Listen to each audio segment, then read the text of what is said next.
It is E.L. Winston here, your resident old man here at Blackout Magazine. And today I have a lovely, lovely guest with me, B from the Trans Rights Readathon. And let's get into it. How are you today? I'm good. I'm good. I'm busy getting ready for the readathon, but I'm doing well. I'm excited. I'm excited. This is my first year participating. I didn't know about it last year because I would have participated then. Definitely that. How did it come about? Yeah, so last year was the first ever Trans Rights Readathon, officially started by a fellow author, creator, book talker, Sim Kern. In the wake of about over 500 anti-trans bills being proposed throughout the country, endless book bannings being brought forth in local libraries and schools.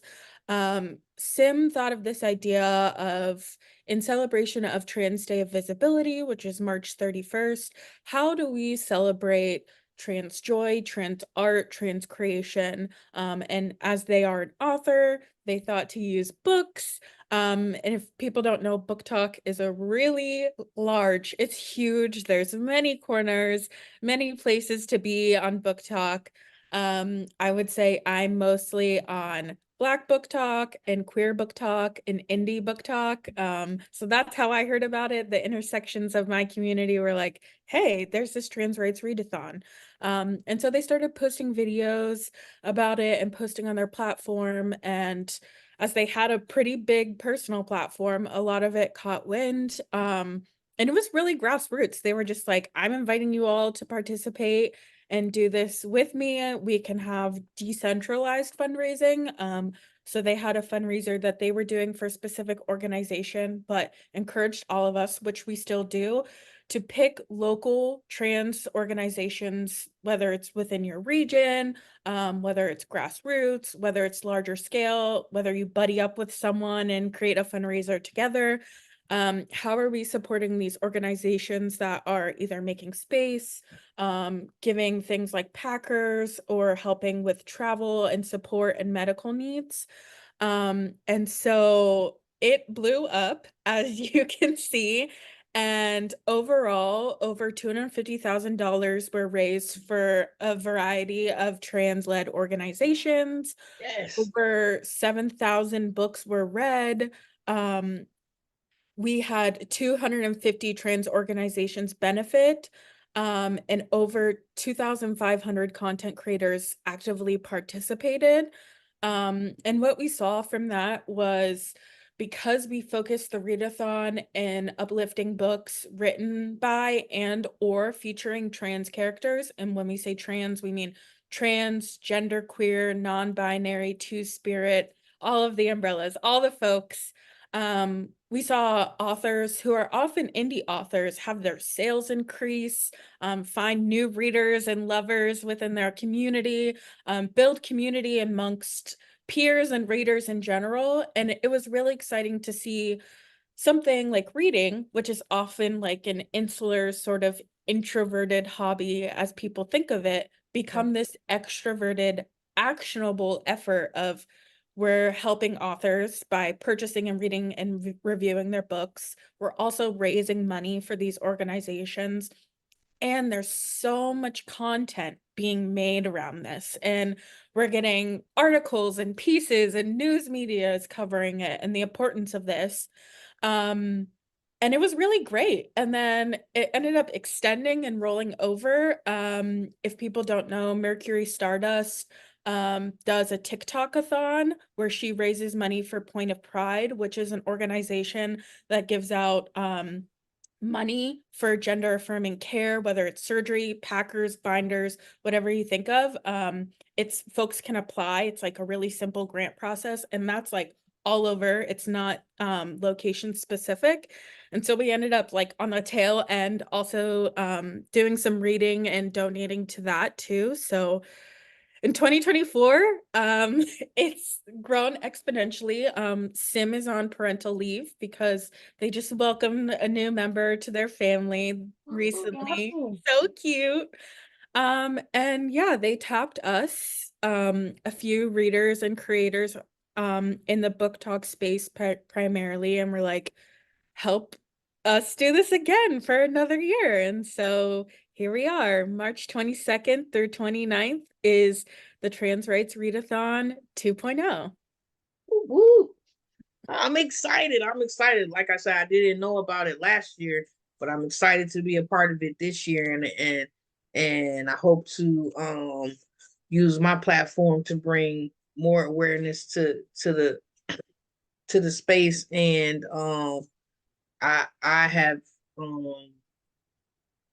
I'm raising funds for a local organization here. It's called Youth Outright, and they work with trans, non-binary, genderqueer youth to give them a voice. And so I'm excited about that. Um, so let's see, what are you reading this year for the bookathon? What would be your book rec? Uh, that's a very good question. I realized today I've been doing so much planning work that I was like, wait, what am I reading? Who am I giving money to? Like, so I'm actually, I just reached out to a similar organization. I'm in Philly, a similar organization called Attic Youth Center that works primarily with genderqueer, non-binary, trans youth to give them space, oftentimes to help them find housing too. As we know, a lot of queer youth, trans youth are often houseless because of their families, and so supporting them through that. What am I reading this year? That is a very good question. I haven't officially made my TBR yet, but I did just get an advanced copy of a book by an author I adore called Tamara Jure. They wrote a book called The Fall That Saved Us last year, which is a sapphic Black paranormal romance I that just I added that to love. my TBR. Yeah. And they actually just very kindly sent me an advance copy of their next book. So that's definitely on my TBR. Um, and then I haven't read Bitter yet by a quick Ameze. I read Pet, but I haven't read Bitter yet, so I'll be reading that. I saw you had Freshwater on your TBR. That Yes. book is intense, I will Okay. tell you, but beautiful. It's beautiful, but it's very intense. All right. I'm ready. I'm ready. Ready. Yeah, I was like, and it was so many books I wanted to put on my TBR, and then I was like, Yep. okay, wait, I gotta narrow this down a little bit because Yep. my actual TBR just like on some regular is like exponentially Yep. reading every day for the rest of my life and not even like Make a dent. Yep. exactly And last year I read, obviously it was a lot easier because I wasn't like helping to plan or like make anything. I right. read 12 books in a week. I don't Woo! think Yeah. I'm doing that this year, but I was like, I want to be kind to myself. That was like a special event, a special one-time thing. Feel that like so how many books do you normally read at one time? So I'm definitely a one book only reader. Like I can't do, because of usually the books I read. So I really love fantasy, and then I really love like insert genre with romance. Um, so I don't really like to read a lot of books at once. And in this year I've been in a bit of a reading slump. Like I haven't been reading as much, but last year I probably read anywhere from like 7 to 10 books a month. Huh. Okay. Yeah. Yeah.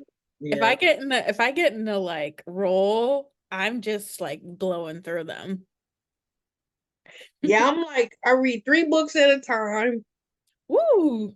Three books at a time because they're all very different. Like there's one for to educate my mind, there's one just to feed me spiritually, and then there's just one just because I gotta have something to relax on. You know what I'm saying? So Yeah. like, and I'm really big into sci-fi.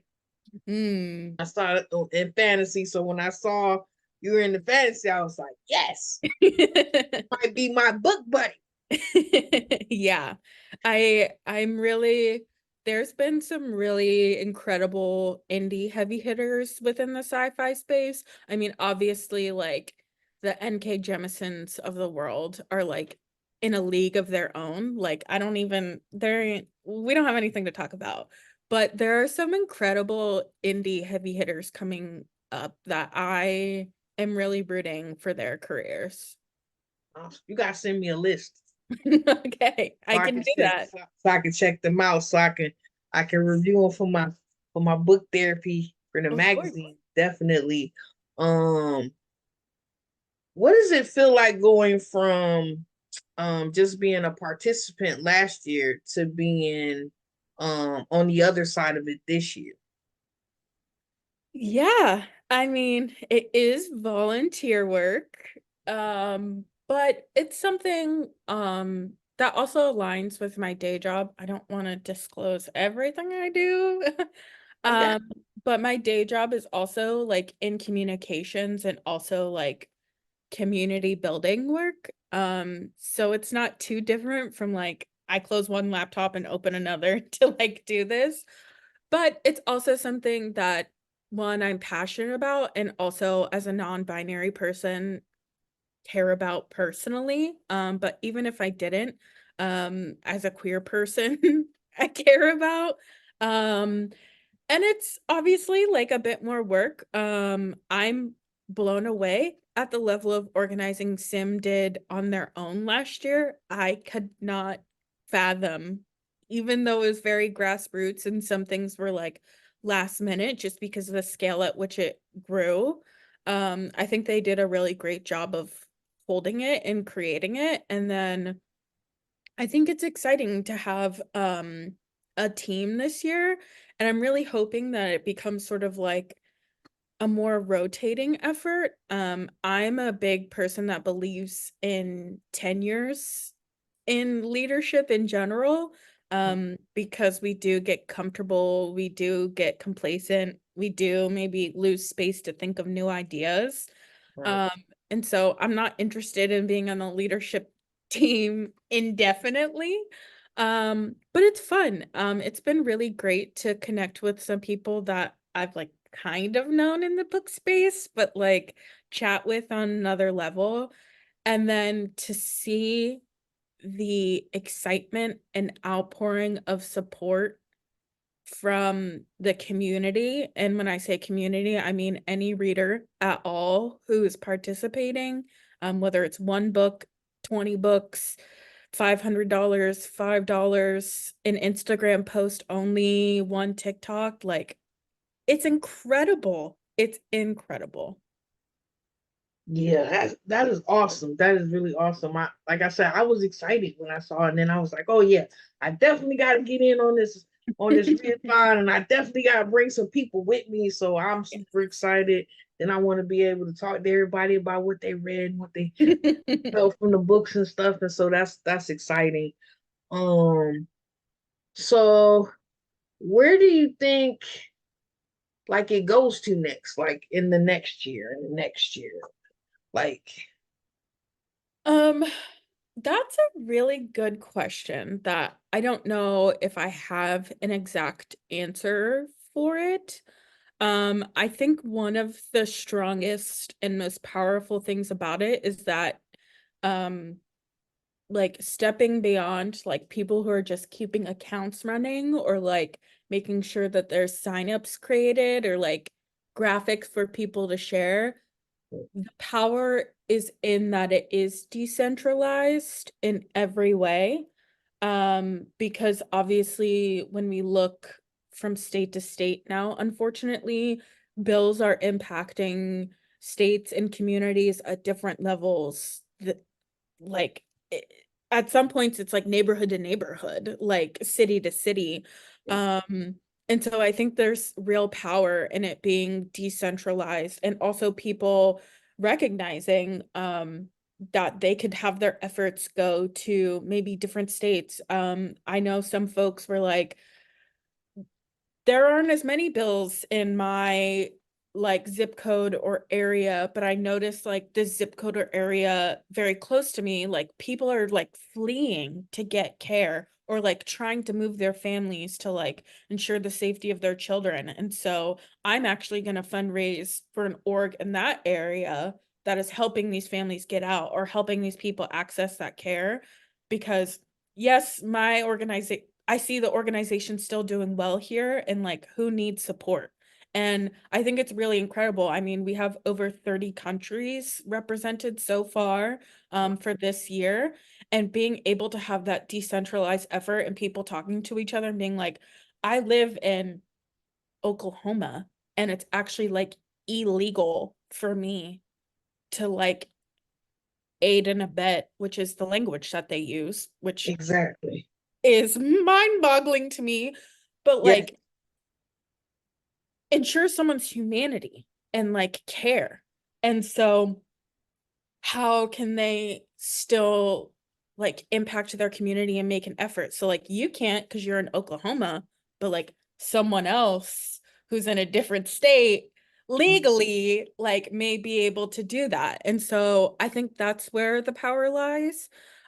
Also in the decentralization of like the content creation and the recommendations, like we have a huge spreadsheet and we have a storygraph challenge, and like anyone could add books to it. Like it's not just the leadership team because we've only read so many books. Like there's only so many experiences, and as we know, like the trans umbrella is vast and glorious and beautiful, and we want to make sure that any person can find themselves in the books that they read. So having these platforms where anyone who joins the challenge can be like, I've read this book, I've read this book, I wrote this book. It's Mhm. really great. Yeah, definitely. Like it's a I often tell people that that is one of the things that I love about reading, and especially now versus when I was growing up. It's like you want to be able to see yourself in what you read, and so growing up I didn't see myself in a bunch of books. So I'm glad that in this day and age, right? Not only do I see myself as a, a BIPOC person, that I can also see myself as the trans person that I am, and I can see that in the books that I read, and the youth that are coming up today can see themselves and be encouraged in those things, that they can see us as we are as human beings, as um these great and wonderful people who contribute to the world every day. And like if you don't see that as a youth, sometimes you don't see that in yourself. So I'm excited. I'm really excited. I'm glad I get to be a part of it from here on out. Every year Yes. I'm tapping in every year, and I encourage everybody that sees this that they tap in, right? Um, so I appreciate you spending this time with me. It was awesome. It was awesome. So I always end my interviews the same way. So my sister always tells me that words mean things. And so what would be the word you would leave with the people until the next time they see you, and why is that the word? Oh man, I thought I would think of one by now. A word. What is the word?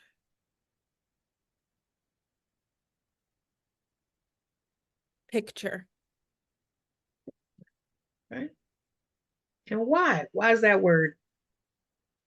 Um, I think no, I chose picture because as we were just saying, books, especially now, have been an incredible place. I would say not only to see myself, yourself, but to also see people in our community and also to challenge ourselves, um, to challenge our notions of ourselves and others. And I am someone who loves reading because I find the picture in my mind often more exciting than like television and movies. Um, because authors and writers have such a way with creating visuals, but also being able to interject your own lived experience in that picture that you create. And I don't think any other form of media is painting a picture of the world in both scary and beautiful ways than books have. I find myself thinking of Octavia Butler and Toni Morrison and the lessons I've learned, but also like some of the fears that we have around the world. I remember a lot of friends in the first lockdown reading Parable of the Sower for the first time ever. And I was like, I don't know if now is a great time to do that. That might send you on a spiral because it felt like Octavia saw the future so clearly if we don't picture community and picture each other and ourselves in a different way. And so picture is the word that I would choose. I like it. I dig that. I dig that. See, I told you you have a word. Well, thank you so much for sitting down. I appreciate it so much. Man, I am excited. Y'all heard her. I mean, you heard them. Like, hey, let's hey, tap in. Tap Tap in. in.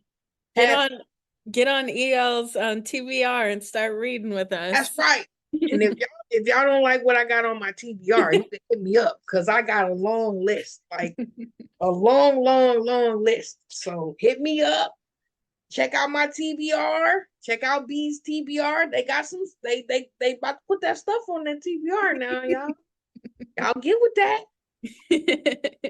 Thank you so much. Thank you. Take your time. Thank you.